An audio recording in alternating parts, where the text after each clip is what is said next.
We know that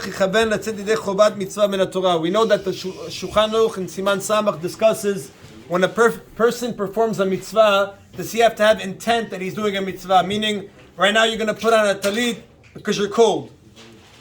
The fact that it's morning time, shachrit, and I'm putting it on, but I'm putting it on because I'm cold. Am I doing the mitzvah or not? So some opinions hold you don't need to have intent as long as you perform the mitzvah. Some people hold that you have to actively have intent that you're doing a mitzvah from the Torah. And that is what Shulchan Aruch holds. That's why he says before you say Birkat Mazon, when you sit down, you're supposed to think in your mind that you're doing a biblical mitzvah or rabbinical, depending on how much you ate, of reciting Birkat Mazon. If you didn't, he says presumably you're Yotzeh. Why? Because the example they give is if you come to shul for Shachrit and you say Shema Yisrael and you don't have in mind you're doing a mitzvah from the Torah, why else are you saying Shema in the morning? Because you're practicing how to read from Chumash?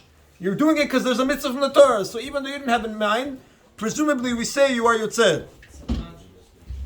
You should actively have it in mind, but if you didn't, it's okay. Now he says, a person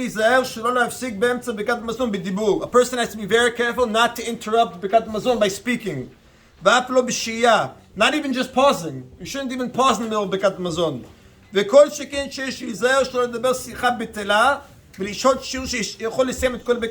Especially you have to be careful not to interrupt and speak nonsense, and you're going to end up waiting to the point that it takes to say the whole Birkat Mazon.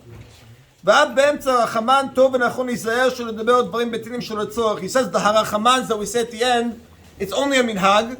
The Tosfot say that after you do a mitzvah, it's always a sigulat time to pray for anything that you need.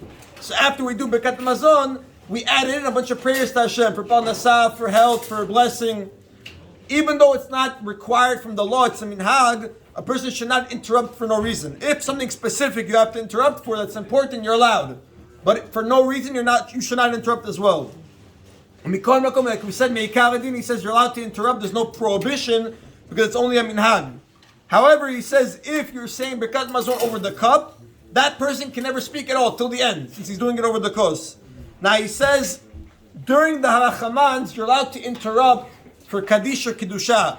But if you are in the middle of the beginning of Birkat Mazon, the first three blessings, let's say you're saying Mein Shalosh, you're saying Ala Michya or Ala Etz, you are not allowed to stop to answer anything, just like when you're in Shemona Esrei. When you are praying Shemona Esrei, we know you're not allowed to stop for anything, right? You either pause and listen, but you can't actively answer. Same thing by Birkat Mazon. If you're in the middle of the three first blessings, you're not allowed to stop and answer. Same thing by Ala Michya, he says. Now let's say he says a person fell asleep in the middle of Birkat Mazon. You were saying Birkat Mazon and you fell asleep, dozed off. And now you woke up and you have no idea where you are. You go to the beginning of the blessing that you doubt if you said. Meaning, if you know for sure you said Hazan Etakor, and now you just don't know if you said Nodeh. Right? So you go back to Nodeh. If you know for sure you say Borei Yerushalayim, so you go to Atova Ametiv.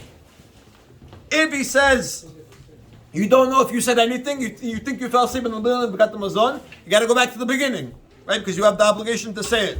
Now last on the Rabotai, he says, the correct thing to do is that, we spoke about in the Mishnayot, back in the day, the leader of the Zimun would say the Havlan and the whole Birkat Mazon for everybody.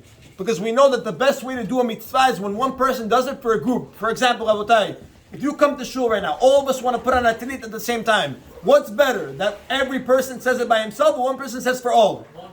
One person says for all. Because Shlomo Melech says when you have more people doing a mitzvah together, it gives more honor to Hashem. So back in the day, the minhag was that the person who would say the zimun, the hablan v'nivrich, he would say Birkat Mazon for the whole table. Nowadays, Shulchan Aruch says we don't do that anymore because since it's a long blessing, we're afraid you won't be able to focus for the whole blessing. By Hamotzi or Hagefen, where it's shorter, we do that, right? We say one person says Hamotzi and everyone is Yotzeh. But Birkat Mazon, since it's long and we're afraid you're not going to pay attention, the minhag is and the halakha today that everyone should say it to themselves, unless again you're in a house where you have relatives that they don't know how to pray or they're not going to be able to say it, then at least that you tell them to have in mind, you have them in mind and you say it for them. Baruch Adonai Leolam, Amen v'Amen. Rabbi Chananya ben Akashya